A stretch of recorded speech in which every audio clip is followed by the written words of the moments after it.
د تیلو د څانګې لپاره د پاکستان د مملکت وزیر مصداق ملک ویلي چې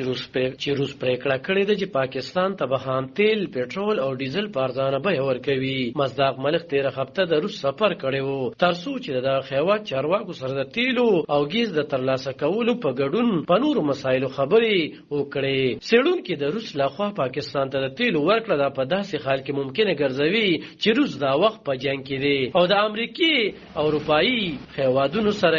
په عام تجارت بندیزونه لګیدلې دي. البته د دوی ترمه دا به د پاکستان لپاره خلته ګټور وي چې روس دغه تیل په ارزان او په اسانه شرطونه ورکړي. د پټرولیم وزارت مرسیال وزیر مصداق ملک 13 هفته د روس سفر کړی و چې د تیلو او ګیز د ترلاسه کولو په ګډون په نورو مسایلو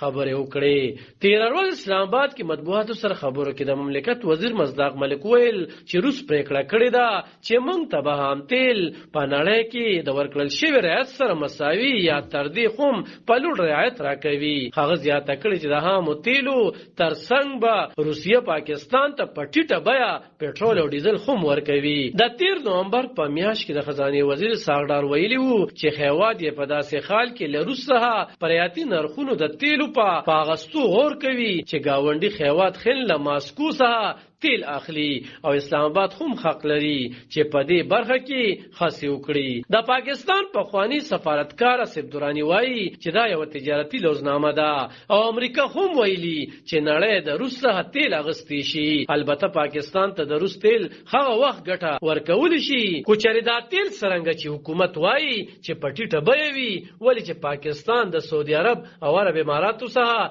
هر کله تیل پټیټه بیه اخلي. نو موږ زیاتوي کو چې دغه نامه په امریکایي ډالرو کې وي نو د پاکستان د پارګرانه تمامي دي شي. البته کوچري په روسي روبل کې وي نو ګټوره به وي. د پاکستان ډالر ورځپاڼې د 13 نومبر د میاشتې په 8 خپل ریپورت کې د امریکای د بهرنیو چارو د چارواکو له خلی ویلي وو چې امریکا د مخال نور هیوادونو ته د روسي د انرسي د صادراتو وړاندې بندیزونه نه لري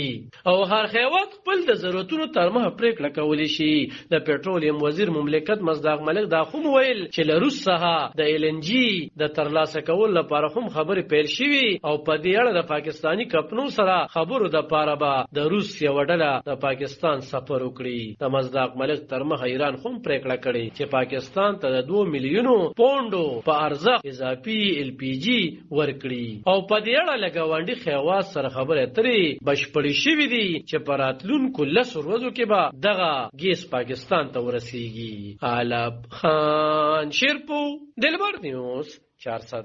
د تیلو د